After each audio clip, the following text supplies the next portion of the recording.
जैसे मैं कहती हूं कि आते हैं तकरीरें करके चले जाते हैं, सिंध की बात नहीं करते।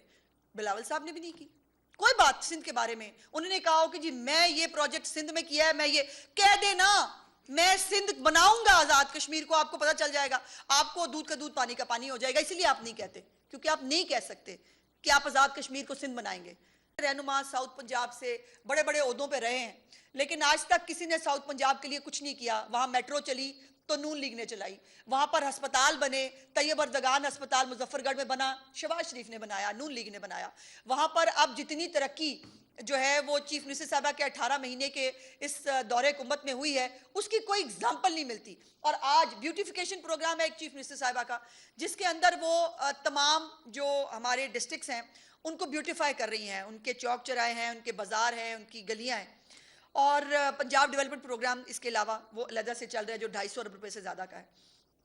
अब ये सब फिगर्स हैं मेरे पास हैं, मुझे भी बताएं, मुझे भी पता चले कि सिंध में क्या हो रहा है। एक मैंने सिंध के एमपीए की मेरा ख्याल है एमक्यूएम के गालिबन थे, उन्होंने कहा जी 1700 अरब रुपया, बुराद अली शाद ने एक तकरीर में कहा कि 1700 अरब रुपया जो है वो हम कराची पे लगा रहे हैं। उन्होंने कहा दिखा दें कहां लग रहा है 1700 अरब रुपया, भाईजान बहुत पैसे होते हैं। तो 1700 अरब रुपया मुराद अली शाह साहब ने अगर इसका दावा किया है बकौल उनके, तो वो कहां लग रहा है उसका हिसाब वो भी मांग रहे थे, हम भी पूछ रहे हैं, हमें दिखा दें भाई, हमें नहीं नजर आ रहा। आप कभी तो सिंध की बात करें, दिखा देना हमें कि क्या हो रहा है। मैं दिखा रही हूं मेरी चीफ मिनिस्टर ने जो काम किया, ये सारी ब्यूटिफिकेशंस जो है ये जनूबी पंजाब की निकाल के लाई हूं। इसमें कोई भी सेंट्रल पंजाब का कोई शहर शामिल नहीं है। इसके अंदर मैं आपको शहर जरूर बताना चाहती हूँ, लिया, मुजफ्फरगढ़, भावलपुर, चिन्योट, मियांवाली, तलागंग, भक्कर, ये वो अजला है जहां पर जो है वो तरक्की का कभी दूर दूर से कभी गुजर भी नहीं हुआ था। ये मरीम नवाज ने ये 18 महीने के अंदर ये जनूबी पंजाब में, और जनूबी पंजाब का कार्ड खेलना बड़ा आसान है।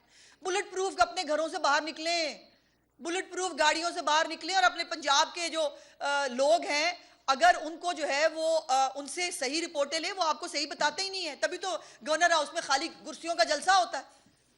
और आज मैंने सुना, बड़ा मुझे इंटरेस्टिंग लगा, एक भाई मौसूफ कह रहे थे कि जी वो देखे ना अब ये मरहलावार इलेक्शन हुए हैं, अब हमें बड़ा कंसर्न है पंजाब में जो मुहाजिर सीटें हैं उस पर क्या होगा। भाईजान लास्ट टाइम जीती कब थी आपने?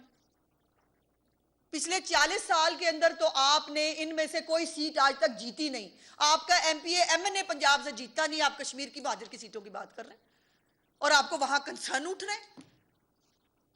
जो आपने सीटें पिछले 40 साल से नहीं जीती, आज कौन सा कारनामा भाईजान ने सरअंजाम दिया है जिसके ऊपर कश्मीर के लोग या मुहाजिरीन जो यहां मौजूद हैं वो आपको वोट देंगे?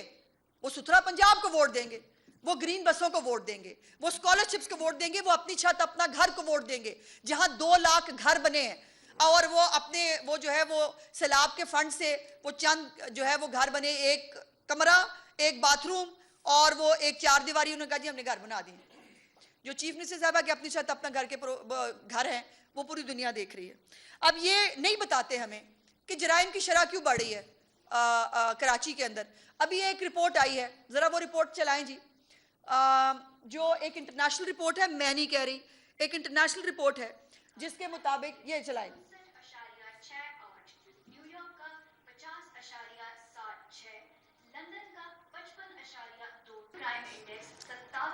बस यही खत्म कर दे, मेरा केस पूरा हो गया।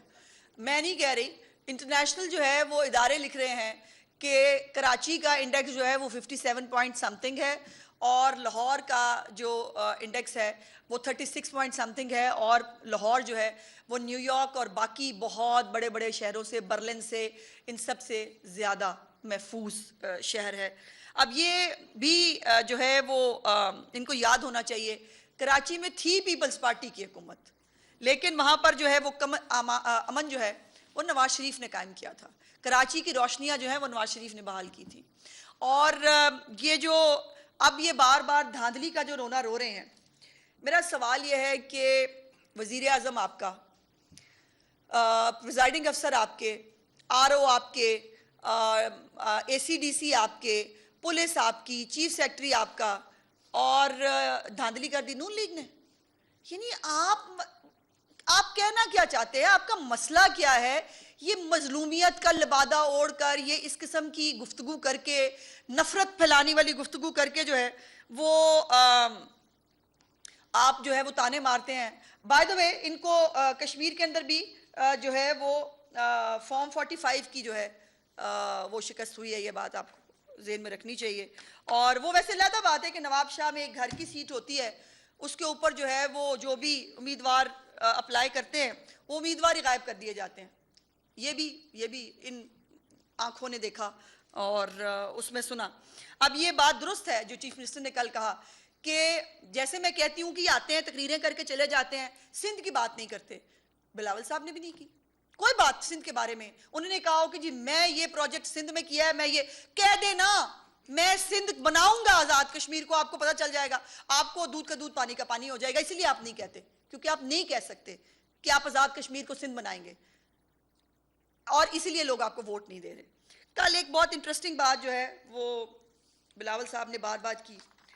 उन्होंने कहा कि जी मफाद की बात की कल बिलावल साहब ने, और उन्होंने कहा कि रियासत का मफाद जो है वो नून लीग का मफाद बन गया है। मेरे चंद सवालात हैं उनसे, कौन से मफाद की बात कर रहे हैं आपने?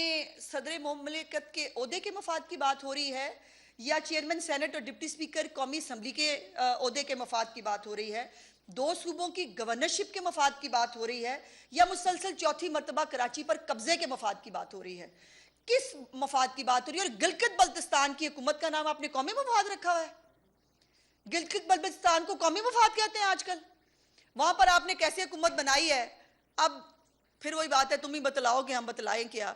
और बाय द वे जब ये तमाम ओहदे लेने के लिए लाइन में लग के आप जिन लोगों को आज ताने मारते हैं, उनसे जब वोट लेते हैं तब शर्म नहीं आती? ये बातें करने से पहले, ये जो आप पीटीआई की जबान बोलते हैं, ये बातें करने से पहले ये जो ओहदे लेके बैठे हैं आप, जिसके ऊपर हम सब ने आपको वोट डाले हैं, आपको उस पर शर्म आनी चाहिए, आपको उसके बारे में सोचना चाहिए। और एक बड़ी इंटरेस्टिंग बात कल और की उन्होंने कल जो है वो कुछ जुमले बोले, और वो जुमले बोलने के बाद जो है वो, बाय द वे आपको याद होगा एक जुमला बोलते होते हैं कि जी पता नहीं क्या नून लीग गला पकड़ती है सुबह तो पता नहीं क्या पैर पकड़ती, इस तरह की बात करते होते हैं। अब कल जो है वो पूरे पाकिस्तान ने, पूरी दुनिया ने देखा कि बिलावल साहब ने कल किसी का गला पकड़ा और फिर रात तक पांव पकड़ के बैठे रहे, और जो है बकायदा जो है वो आकर एक्सप्लेनेशंस देनी पड़ी और देते रहे। मेरा ये मतलब तो नहीं था भाईजान, स्पाइन नहीं थी तो बोलना नहीं था, अगर हिम्मत नहीं थी, अगर जो है वो इतना इनकलाबी बनने का शौक आया है, फिर पैरों पे खड़े हो जाएं जरा सा, क्या है? फिर अपने बयान पे कायम तो रहे, यूटर्न खान तो ना बने आप भी।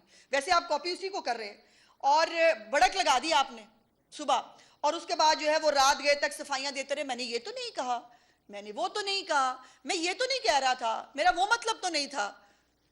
भाई ये दोगली सियासत और मुनाफकत आपको सूट नहीं करती। आप बहुत सारी बिलो द बेल्ट भी गुफ्तगू कर रहे हैं, आप बहुत सारी ऐसी बातें भी कर रहे हैं जिसके बहुत तल्ख जवाबात हमारे पास मौजूद हैं, लेकिन लीडरशिप की इजाज़त नहीं है। और मैंने इसलिए आज कोशिश की कि जो मैंने पिछली दफ़ा भी कहा था, मैं आज भी कहती हूँ, जो मैंने आपको आज परफॉर्मेंस भी दिखाई है, परफॉर्मेंस का मुकाबला करते हैं।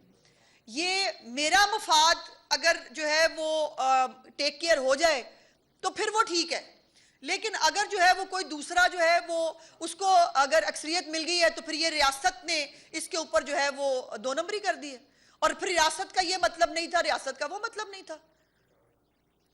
ये अभी 2 मरहले बाकी हैं, अभी 2 अगस्त का मरहला बाकी है, अभी 10 अगस्त का मरहला बाकी है, और मुझे पूरी उम्मीद है, मुझे मुसम्मम यकीन है कि मीरपुर डिवीजन के लोगों ने जिस तरक्की, कारकर्दगी और खुशहाली को अपनाने के लिए जो है वो पंजाब की कारकर्दगी को अपनाने के लिए जो वोट दिया है, और जिस तरह 2/3 अक्सरियत से वोट दिया है, यही कॉन्टीन्यूटी आपको 2 अगस्त और 10 अगस्त को मिलेगी। तो थोड़ा बहुत अपना जो रोना धोना है वो इन 2 डेटों के लिए भी जो है बचा के रख लें। और बाकी अगर कोई आपको कंसर्न्स हैं, आपका हक है, आपको कानूनी रास्ता ज़रूर इख्तियार करना चाहिए, लेकिन बदतमीज़ी करके, बदकलामी करके और ये फोकी बढ़ के सुबह मार के रात को जो है वो रोना धोना करके और मैंने ये नहीं कहा वो नहीं कहा से बेहतर है कि बंदा पहले बोलने से पहले सोच। कोई शक नहीं है इसमें। देखिए इस वक्त पंजाब हुकूमत की कारकर्दगी एक रोल मॉडल है बाकी सूबों के लिए। ब्यूटिफिकेशन प्रोग्राम को केपी की हुकूमत जो है वो सिटीज़ मॉडिफिकेशन प्रोग्राम बना लेती है। जो है वो मुर्तज़ा वहाब साहब वासा को स्टडी करने के लिए आते हैं। उनके चीफ सेक्रेटरी रोज़ हमारे चीफ सेक्रेटरी को बैठ के पूछ रहे होते हैं आपने फलाना प्रोग्राम कैसे शुरू किया है, और चीफ मिनिस्टर कहती है बिल्कुल बताएं, इनको जो है वो कोई चीज़ छुपाने की ज़रूरत नहीं है। तो ये एक जो चीफ मिनिस्टर की कारकर्दगी है जिसके ऊपर सारे सूबों के लोग जो हैं वो मरियम नवाज जैसा चीफ मिनिस्टर मांगते हैं, तो इसमें कोई दूसरी राय नहीं कि हमारे अगले इलेक्शन के अंदर इंशाल्लाह ताला जो मुकर्रर वक्त में होंगे उसके ऊपर हमारी कारकर्दगी जो है वही हम लेके लोगों के पास जाएंगे।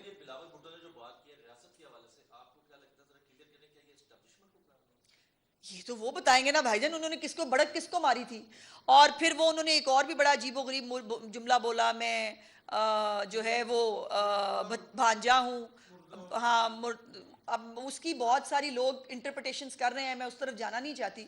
लेकिन कल मैं समझती हूँ कि डिप्रेशन में और फ्रस्ट्रेशन की एक आखिरी हदों को छूते हुए बहुत सारी ऐसी गुफ्तगू उन्होंने की है जिसकी जो है वो उनको खुद भी नहीं पता उन्होंने क्या कहा है। मैडम आपने ये बार-बार बात की है कि पूरे इलेक्शन में नून लीग ने पूरी अपनी कारकर्दगी की बात की, जबकि जितने भी हमले हुए वो पाकिस्तान पीपल्स पार्टी की तरफ से और उन्होंने हमेशा इस पे तनकीद की। ये जो इसकी तफसील बताइएगा कि कल उन्होंने जो जुमला बोला है कि मैं मीर मुर्जा भुट्टो का और मीर शाहनवाज भुट्टो का भांजा, मुझसे क्यों सारे जुमलों को इंटरप्रिटेशन लेनी है भाई, उनसे ले लो ना। उनके किसी आज आपने पंजाब के अजीम शान रहनुमाओं की प्रेस कॉन्फ्रेंस सुनी है? ठीक है जी, तो उनसे पूछ लेते। ये इंटरप्रिटेशन उनसे लेना, मुझसे क्यों लेते हैं? उनसे पूछे इसका क्या मतलब है, वो बताएंगे। मैं उनकी तर्जुमान तो नहीं हूं ना। और ये जो अजीम शान रहनुमा आज खिताब करके गए हैं उनसे कभी सिंध का सवाल ही पूछ लेते कि भाईजान आपके मुताबिक बेड़ा गर्क है पंजाब में, कुछ भी नहीं हो रहा, सिंध का बता दें। अब सिंध के अस्पताल बहुत अच्छे हैं जी, सिंध के अस्पतालों में लोग इलाज कराने आते हैं। हमारे पास चिल्ड्रन हार्ट सर्जरियां हो रही हैं सिंध के बच्चों की। हमारे पास यहाँ पर जो है वो सिंध के लोग जो है वो आपके सिर्फ कहने से तो नहीं हो जाएगा। अगर अस्पताल इतने ही अच्छे हों तो फिर जो सूबाई वुज़रा है उनको दुबई जाके इलाज कराने पड़ते हैं। ना करो भाई।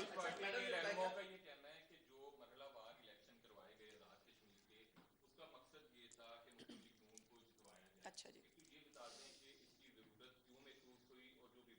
इससे पहले कभी आपने ये स्टेटमेंट सुना? इलेक्शन के रिजल्ट आने से पहले, रिजल्ट आने से पहले ये सोए हुए थे? रिजल्ट आने से पहले आपने इसके ऊपर एतराज किसी जगह पर किसी रहनुमा के मुंह से सुना? सब ठीक था।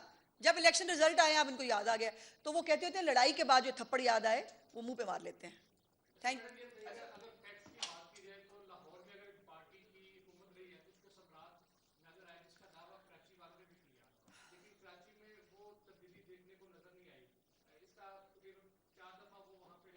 अठारह महीने 18 साल। देखें कराची में चौथी सिंध में नहीं, मैं ऐसी बात बिल्कुल नहीं करूंगी। सिंध में जो है वो चौथी बारी लेना, इसको कौमी मुफाद कहते हैं भाई साहब, समझा करें आप। शुक्रिया।